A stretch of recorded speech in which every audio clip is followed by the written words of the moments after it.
Are you on keto and intermittent fasting and still your blood sugars are not coming down to normal?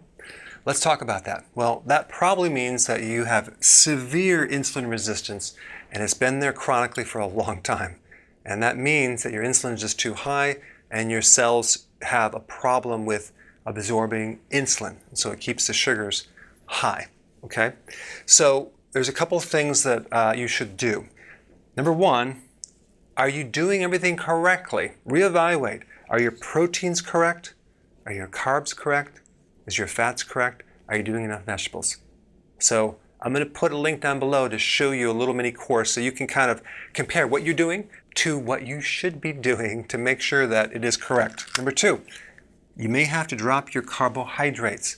So if you're doing 50 carbohydrates per day, 50 grams, lower it down to 20. If you're doing 20 grams of carbohydrates, drop it down to 10 grams. Okay, because this is a really important point. There's a lot of hidden carbs out there.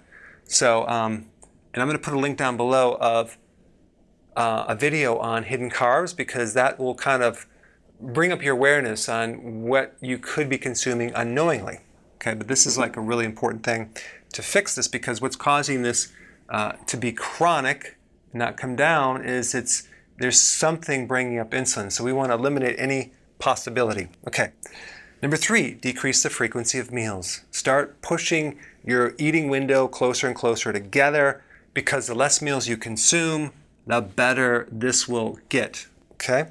Number four, you add the nutrients. You have the B vitamins in the nutritional yeast. You have the potassium and the electrolytes. Two very important things. You can also add zinc and chromium. Those are other trace minerals that can actually speed things up. But this is one of those things that can actually accelerate improvement of this. Number five, exercise. Another factor in helping improve this situation, okay? And then number six, the weak link. What is your weak link? Take a look at the other parts of your body that are an issue.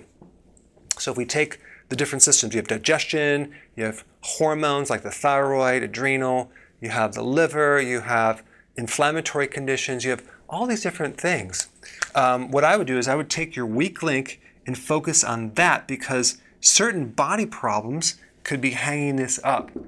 So basically you want to take these other things that you might not think are associated, prove those to improve this. And of course, we'd also want to include in there if you have insomnia, you want to sleep more. If you're under stress, we want to reduce the stress. I have a ton of videos online about this, and I also have a book that covers every possible barrier that goes into the body types and a lot of other conditions that can be preventing you from normalizing the blood sugars. Okay, and then lastly, it could be that you just need to give it a little more time because if you're doing all these things correctly and this has been there for years, it's going to take time to resolve. So give it some time and eventually it will improve. Thanks for watching.